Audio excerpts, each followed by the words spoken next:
This is part 2 and the conclusion to the episode of Charles Albright. If you have not yet seen part 1, it's linked in the description below.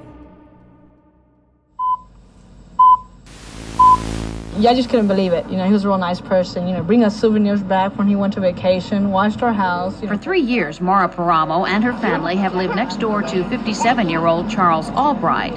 They were shocked Friday when police came to the home and arrested the repairman for attempting to kill a prostitute last December. Police say that prostitute got away and talked, and now neighbors are even more surprised to learn that police have charged Albright with shooting to death, then mutilating the faces of 2 other prostitutes. Police say the man they arrested here, Charles Albright, was a well-known customer of prostitutes, and that information supplied by prostitutes was instrumental in filing the murder charges. Neighbors hear with relief, however, that police know of no other deaths beyond these 3 that may be linked to a suspect that some had called a serial killer. Police were familiar with Susan Beth Peterson. She was a known sex worker.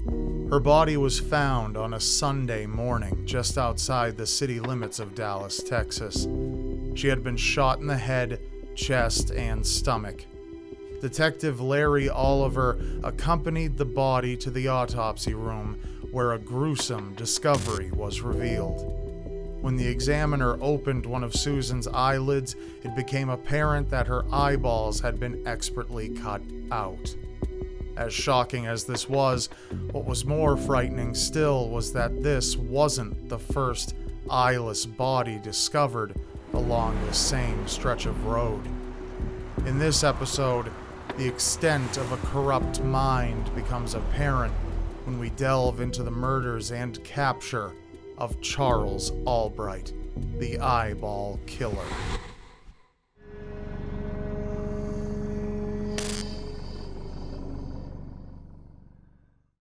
This episode is sponsored and powered by Wicked Clothes. So many of you killed it. In the first part of this episode, I explained how Wicked Clothes was invested in my channel's success, more than a typical sponsor, to bring you more content. You showed them power and bought so many badass threads that they just had to stick around for longer. You may notice this video is here much sooner than I would usually upload it.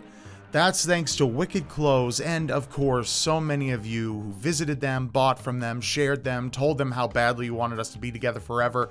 It's damn romantic. And with Wicked Clothes, you're bringing me and my content back to life, you sexy little necromancers. By the way, Wicked Clothes revived a particularly scary series on my channel that many of you have been missing, but I'm not telling which one. Not yet, but you'll see soon. You can go to wickedclothes.com/Rob, linked in the description below, and pick up some sick designs. My discount code ROB should be added automatically, but if for some reason it ain't, just add it yourself when checking out and you get 10% off your entire order. By doing that, you're supporting an incredible clothing brand run by legendary people, as well as helping me bring you more content. Wicked Clothes puts their money where their mouth is, which is right inside of me. Wait, that sounded kind of... Jesus. Listen, you get the point. I was even able to bring on another editor to my team to help get this fresh content out more regularly. This is Scott. Say hi, Scott. I'm so hungry. I miss my family. Shut up. Shut up, Scott. Get back to work. And buy more Wicked Clothes. We have content to make. I'm always up for Wicked Clothes.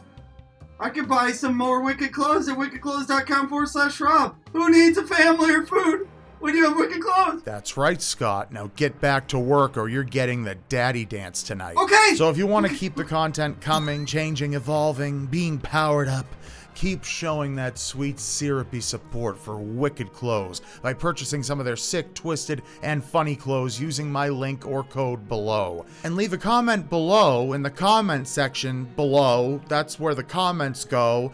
telling Wicked Clothes about how psyched you are that we're working together and really making this happen. Also, like in part 1 of this episode, if you make even one purchase from Wicked Clothes using my link / code below after the release of this video, send a screenshot of proof of purchase to seriouslystrangebiz@gmail.com and I'll email 10 of you and let you choose one item for free from my own merch shop. Thanks again to Wicked Clothes and all of you, and now on to the episode.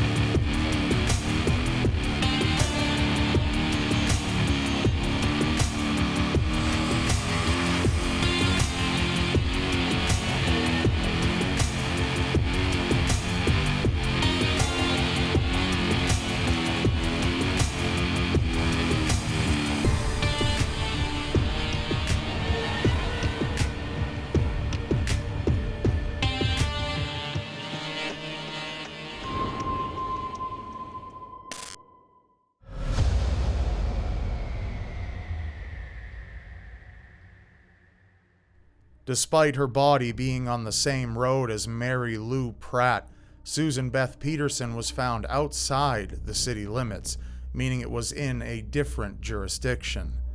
The case fell instead to the Dallas Sheriff's Department.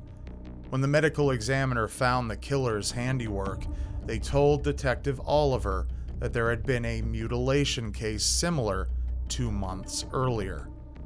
It wasn't long before all of the officers had gathered together to exchange information. While the connection between the murders was apparent, officials deliberately avoided referring to the crimes as serial killings. None of the detectives wanted the story to leak to the press and spook the perpetrator. However, even without officially being told of the women's missing eyes, the press soon learned the victims' faces had been strangely mutilated.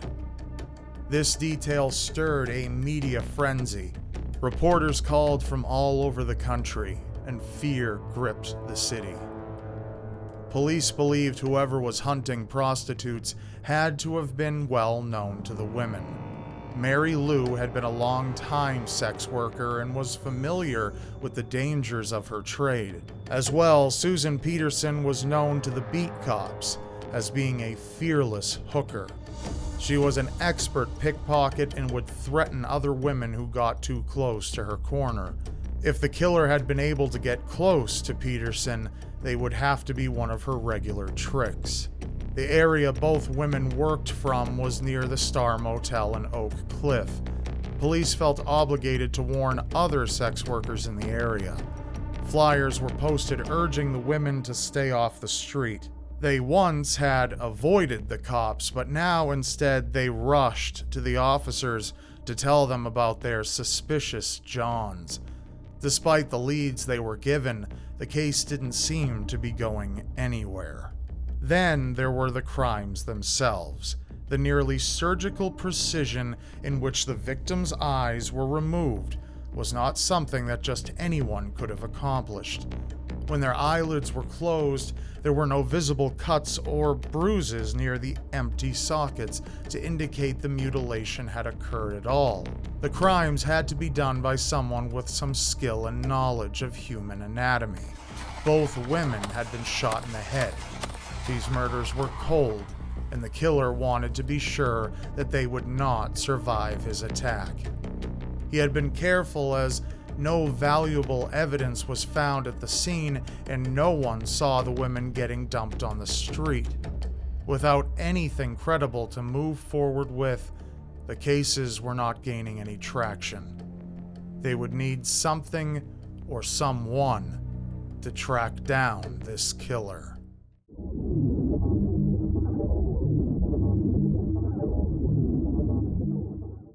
On the morning of December 13th, 1990, only a few hours after Mary Lou Pratt's body had been found, Officers John Matthews and Regina Smith worked their shift, which included the Jefferson Boulevard, a street known for burglary, car theft, shoplifting, and prostitution. They headed towards the Star Motel, a seedy dive catering primarily to sex workers. The women there, most of them drug addicts, would have sex in a customer's car in a nearby alley or use a room shared with other prostitutes. Once they had money, it was spent on their drug of choice. After a quick hit, they would be out on the street again. None of this fazed Smith or Matthews anymore. However, this morning when they pulled up, one thing did catch their attention. A woman with a nasty cut across her forehead and what appeared to be a thin knife cut across the front of her neck. Veronica Rodriguez was in her mid-20s and already a seasoned sex worker. She was bold enough to continue to flag down tricks even when she knew police were watching. She had been arrested multiple times for prostitution, once while 9 months pregnant. Known as a notorious liar to Matthews and Smith, they heard many of her pity stories in the past. She would use the lies to garner sympathy so the officers would leave her alone. On this morning, she pleaded, saying, "Don't arrest me. I almost got killed." Rodriguez told the officers that she had been picked up by a trick the previous night and driven south to a field along with another woman to have a threesome. She went on to say that the man became violent and hit her in the head with a gun, briefly knocking her out. Rodriguez recovered just in time to see the man shoot the other woman. Frightened, she fled as fast as she could, and when arriving at a nearby house, it just so happened to be occupied by someone she knew. The officers considered her story to be just another lie.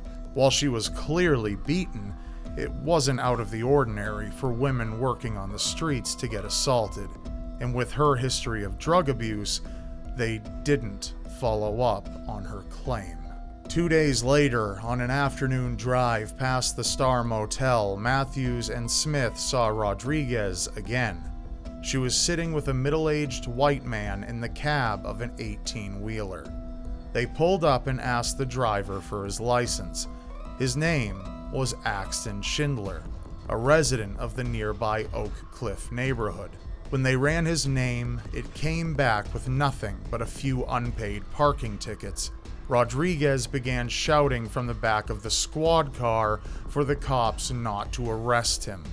She told them that Axton had been the one to save her from the killer. Axton, being incredibly nervous, told the officers that he had no idea what she was talking about. He said he knew Veronica for years and was just giving her a ride to the motel and did not protect her from any such killer. Smith and Matthews, still not believing the sex worker's story, brought her in for prostitution, and Schindler in for his unpaid parking tickets. They had no way of knowing that they were ignoring the one clue to multiple heinous murders.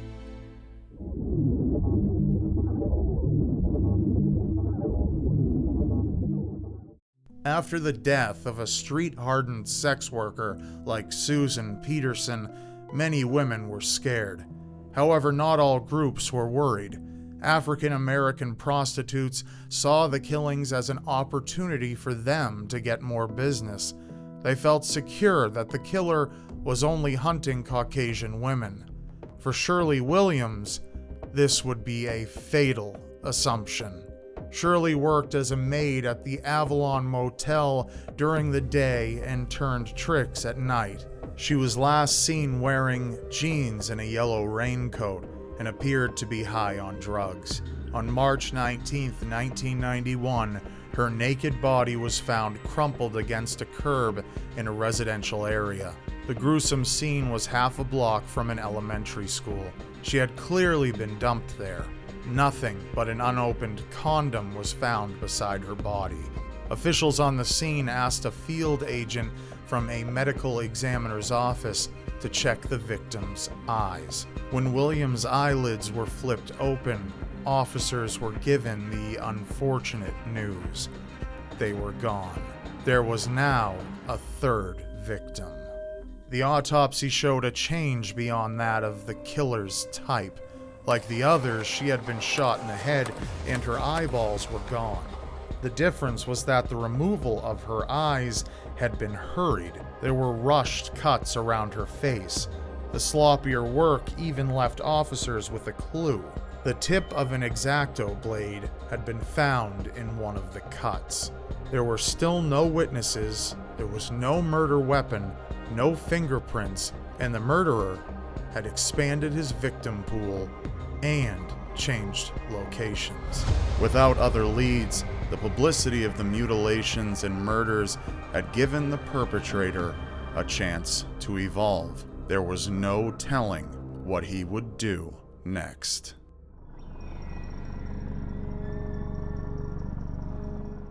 A 20-year-old veteran of the streets, sex worker Brenda White, was tough and capable of getting herself out of most situations. When she told the police a story of one of her clients trying to kill her, the officers listened. The trick drove a dark station wagon and had pulled up alongside her, and she had gotten inside. White described her attacker as a middle-aged Caucasian man with salt and pepper hair. When the man said he knew a spot they could use, she grew suspicious and demanded to be let out. White claimed the man immediately changed, got angry, and began yelling. He screamed at her, "I hate whores. I'm going to kill all of you motherfucking whores." She got away from her attacker by macing him in the face. The details of the event sounded very familiar to that of Veronica Rodriguez. It forced the police to take another look into her story of the night that Mary Lou Pratt had died, and she had narrowly escaped. At that point, another computer check was run on Axton Schindler. When they put in his address, 2035 El Dorado, Fred Albright's name popped up as the property owner. It turned out that Fred Albright also owned property on a street in the neighborhood of South Dallas, where the first two prostitutes were found. Upon further investigation, they discovered that Fred Albright was deceased. However, the name Albright could be connected to a tip that came in regarding the sex worker murders. Several weeks earlier, a woman who had not identified herself had called in. The woman had been friends with Mary Pratt, and through Pratt had met a man whom she briefly dated. She said he kept X-Acto blades in his attic and had a strange love for eyes. The man she named was Charles Albright. It wasn't long before police uncovered that he was none other than Fred Albright's son. They pulled Charles' criminal record, and the mugshot bore a striking resemblance to the statements Rodriguez and White had given. When the victims were shown a lineup of photos, both picked out Albright as their attacker. At 2:30 in the morning on March 22nd, Charles and his partner Dixie were awoken by a team of tactical officers bursting into their home. Albright was swiftly handcuffed and led away. Despite an all-night interrogation, he never confessed to anything. During this time, police tore apart his modest Oak Cliff home. The searches produced an assortment of items like carpenter's woodworking blades, X-Acto blades, a copy of Gray's Anatomy, and at least a dozen true crime books. Behind the hand-built fireplace mantel, police discovered a hidden compartment filled with pistols and rifles. None, however, turned out to be the murder weapon. One other thing had not been found. No eyes had been located in Albright's home. anywhere.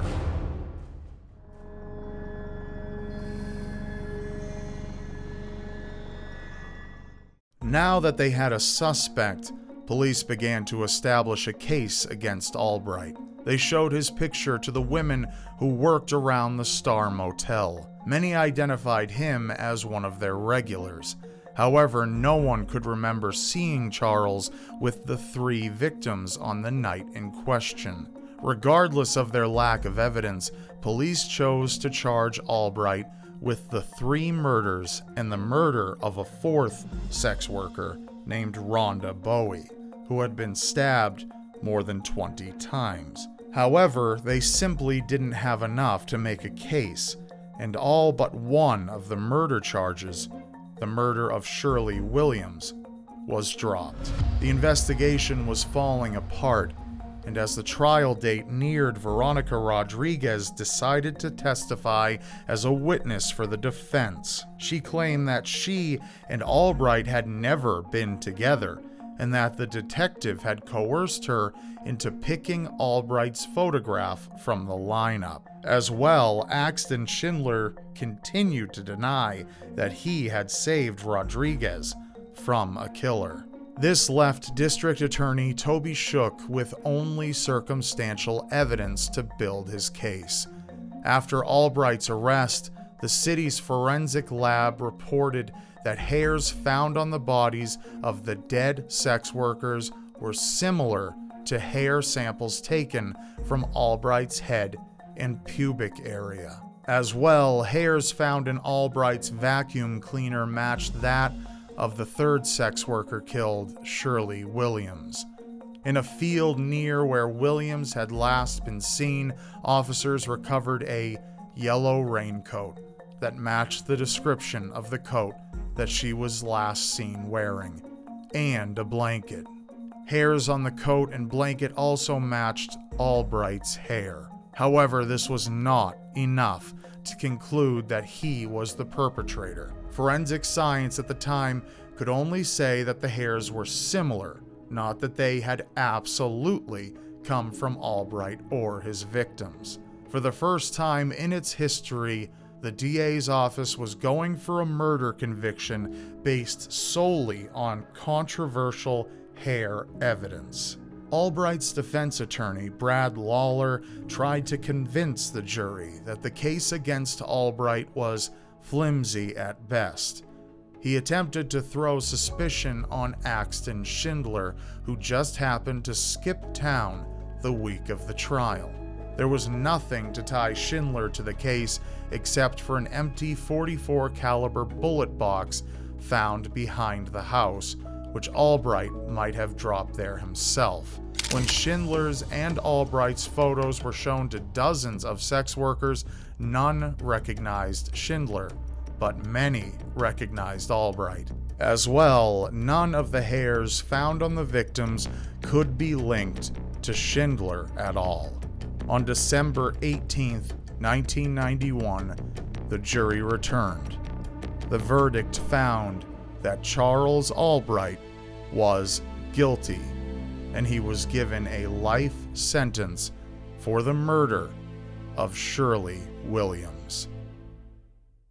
Today, Albright remains confined in a psychiatric hospital.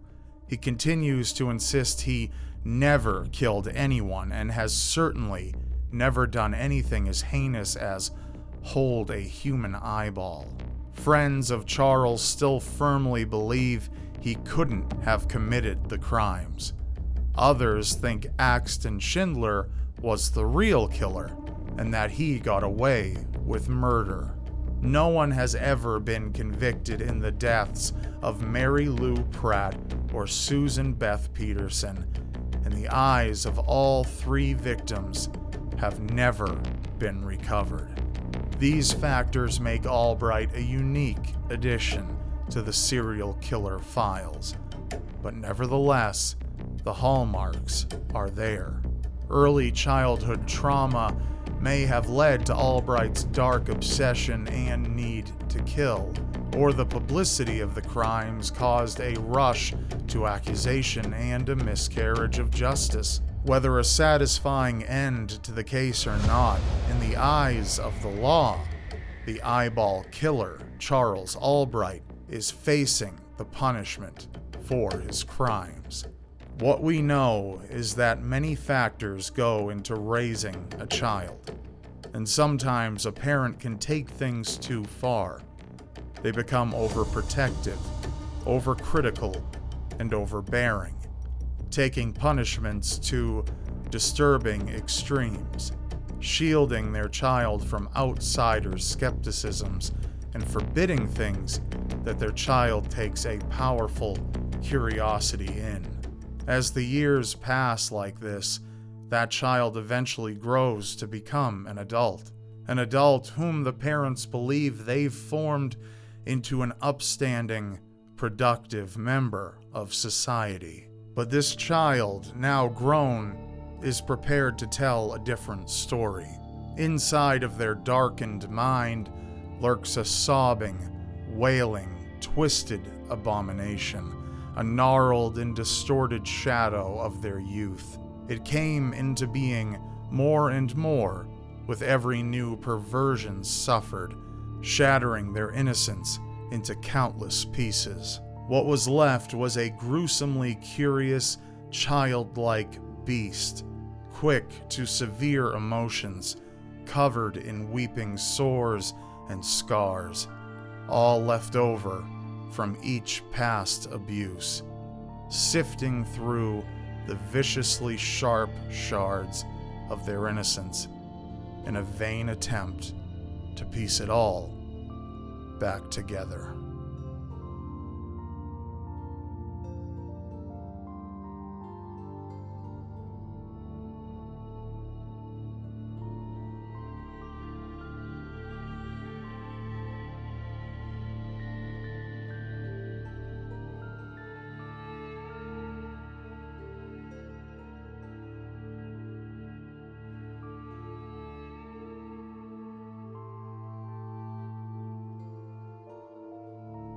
Thank you again to Wicked Clothes for investing in me and my productions. And thank you to all of you who visit wickedclothes.com/Rob, linked in the description below. As you can see, supporting them clearly supports me. And this is only just the beginning. But as always, I can't do it without all of you. So thank you again, and thank you for watching. Be sure to subscribe and turn on notifications, and I'll see you next time.